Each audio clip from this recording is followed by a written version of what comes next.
Derecho Internacional de los Derechos Humanos, un nuevo concepto. En este video hablaremos sobre antecedentes, principios, fuentes, el derecho internacional y el derecho regional e interpretación de los tratados, que nos motiva a construir y seguir construyendo el derecho internacional de los derechos humanos. Los derechos humanos son hoy la materia esencial de la reflexión jurídica y política, puesto que si no llega a asegurar la existencia en el marco del Estado del Derecho, no es pensable alcanzar en este momento histórico una realidad de convivencia pacífica y digna tanto a nivel interno como a nivel internacional. Con el derecho internacional de los derechos humanos, se busca que la persona humana tenga la oportunidad de vivir en armonía y alejada de la miseria, para que el progreso espiritual y material les permita alcanzar la felicidad. Se sabe que los estados asumen en el marco del derecho internacional las obligaciones y los deberes de respetar, proteger y realizar los derechos humanos. En tal sentido, solo los estados eran sujetos de derecho internacional y titulares de derecho, y las personas solamente eran consideradas súbditas y su único derecho era la obediencia al Estado. Esa visión clásica se transformó, según Juan Antonio Carrillo Salcedo, con la proclamación hecha por diferentes instrumentos internacionales de la dignidad de la persona y el reconocimiento de los derechos humanos una vez finalizada la Segunda Guerra Mundial en el año de 1945.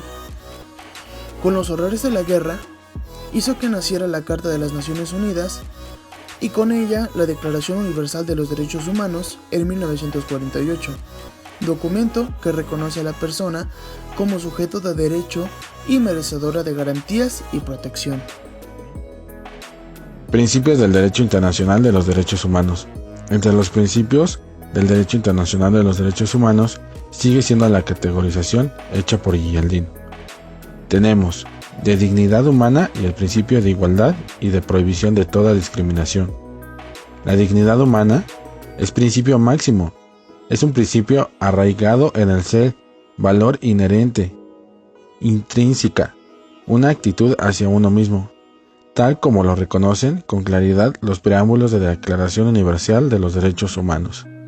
Otro de los principios, como sabemos, es la igualdad y la prohibición de toda discriminación, donde la DUDH expresa en su artículo 2 que toda persona tiene todos los derechos y libertades proclamados en esta declaración, sin distinción alguna de raza, color, sexo, idioma, religión, opinión política o de cualquier otra índole, origen nacional o social, posición económica, nacimiento o cualquier otra condición social. Y el PIDCP, en su artículo 26, establece que todas las personas son iguales ante la ley, y la ley prohibirá toda discriminación y garantizará a todas las personas protección igual y efectiva contra cualquier discriminación por motivos de raza, color, sexo, idioma, religión, opiniones políticas o de cualquier otra índole. Los tratados de derechos humanos no son instrumentos adoptados por el derecho internacional para darle una base jurídica a las protecciones de los derechos humanos. Son firmados y ratificados voluntariamente por los estados en ejercicio pleno de una soberanía. Organismos internacionales de derechos humanos.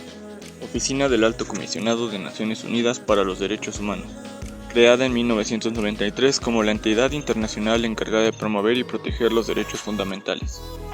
Corte Europea de Derechos Humanos. Tiene por función brindar apoyo legal y administrativo a la Corte en el ejercicio de sus funciones judiciales. Por tanto, está compuesta por abogados, personal administrativo y técnico y traductores. Corte Penal Internacional. La Corte Penal Internacional puede juzgar a personas que hayan cometido genocidio, crímenes de guerra y de humanidad desde el año 2002. Órganos a partir de los tratados, creados en virtud de tratados de derechos humanos que supervisan la aplicación de los principales tratados internacionales de derechos humanos. Comité de Derechos Humanos, encargado de la vigilancia del ejercicio de los derechos civiles y políticos, supervisando la aplicación del Pacto Internacional de Derechos Civiles y Políticos por los estados que forman parte. Comité de Derechos Económicos, Sociales y Culturales, órgano compuesto de 18 expertos independientes que supervisa la aplicación del Pacto Internacional de Derechos Económicos, Sociales y Culturales por sus estados partes.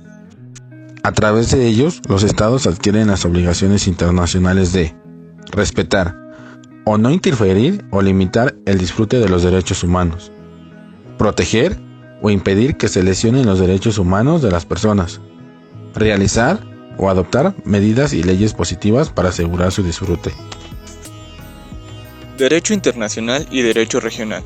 Su finalidad en común es la protección existencial de la dignidad de la persona humana, dado que se relativiza la jerarquía, no se gradúa en términos escalonados, que supone tensiones e exclusiones, sino en los de protección, que conducen a armonías e inclusiones atendiendo con prelación al principio pro persona, el cual propicia frente a las contradicciones, soluciones armónicas ante eventuales conflictos. Interpretación de los tratados. La interpretación de los tratados debe hacerse siempre teniendo como base las pautas dadas por la Corte Internacional de Derechos Humanos, en el sentido que pueden considerarse reglas de derecho internacional general sobre todo el tema. Los tratados de derechos humanos y los textos constitucionales nacionales están llamados a perdurar en el tiempo, y habrán de ser interpretados y aplicados a hechos y circunstancias producidas en contextos históricos sociales y marcos jurídicos generales diferentes de los interpretantes al momento de su elaboración y adopción.